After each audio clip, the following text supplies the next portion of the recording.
let's go over the back stitch and the whipped back stitch. Let's get started. Okay, so to do the back stitch, we're gonna make a single stitch in the top.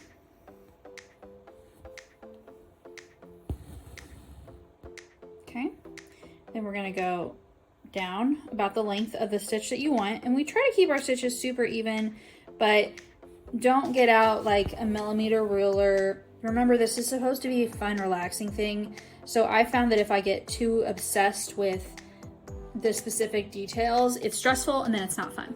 So I have the stitch, I brought it up, now I'm going to go back into it, which is why it's called the back stitch. Okay. So I'm just going back into the stitch.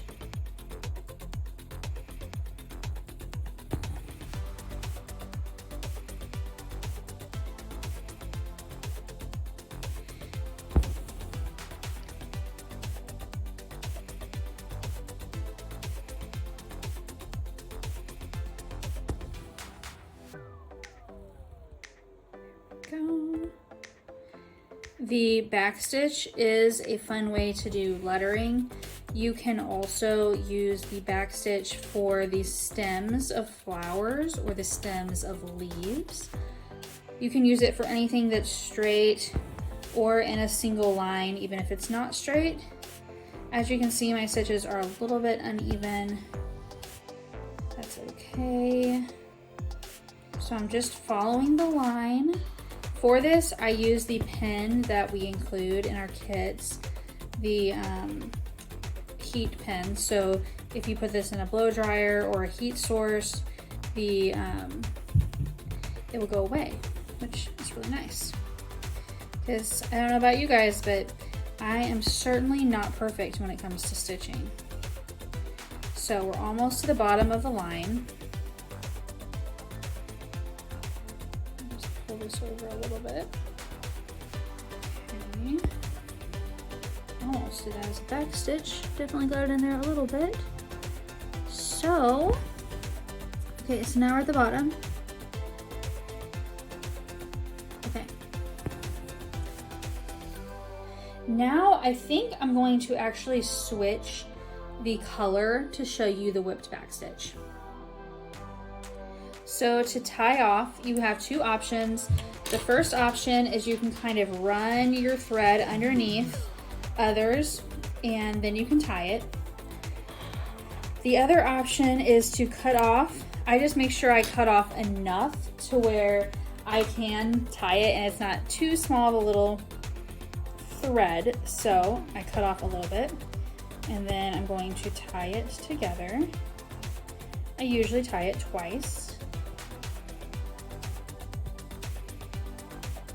And then I'm going to trim off the edges, if I can grab them. Okay, so now I'm going to get a different color so I can show you exactly what it looks like and it'll just be easier to see. So I'm going to choose this olive color. I know it's a little clashy, but it'll really show you exactly what you're doing. So in general, whenever we use this stitch, at least I usually will use the same color. The whipped look just gives it a nice look on stems and sometimes lettering. So I'm going to tie the knot at the bottom. And another knot. Perfect. Okay.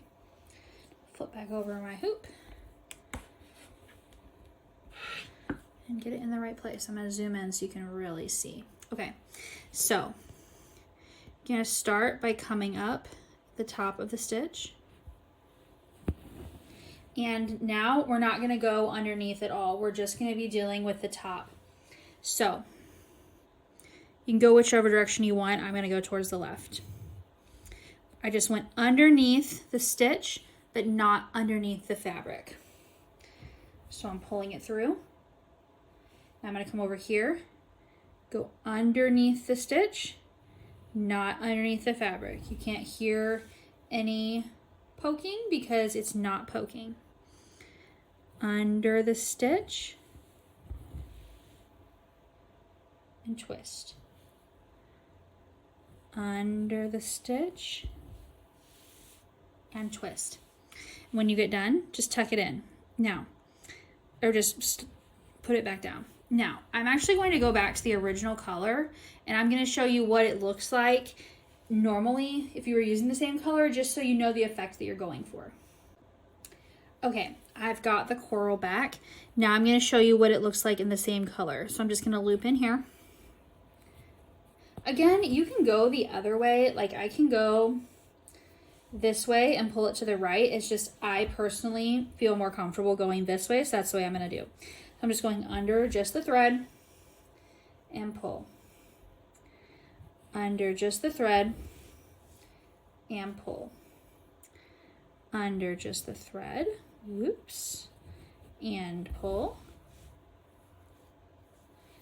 Under just the thread and pull. Under just the thread and pull. And under just the thread and pull. And then to the bottom. Now, I'm going to go ahead and do a little back stitch over here quickly, just to show you what the difference is between these three different styles of stitch. So, then we'll be able to really look at the three and see how they are different. So I'm just putting it in the same hole for the back stitch, but not in between the thread like you do on the split back stitch. We're not splitting it, we're just doing right up against it. Okay.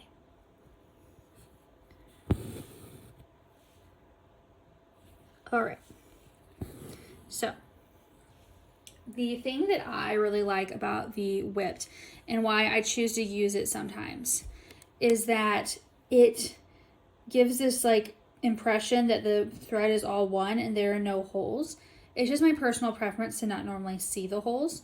So that's the difference. And then we also have the split stitch right here, which almost kind of looks like a braid. So these are three great options for stitching, and now I'm going to start working on the next videos. You can find all the links to these videos in the description of this video.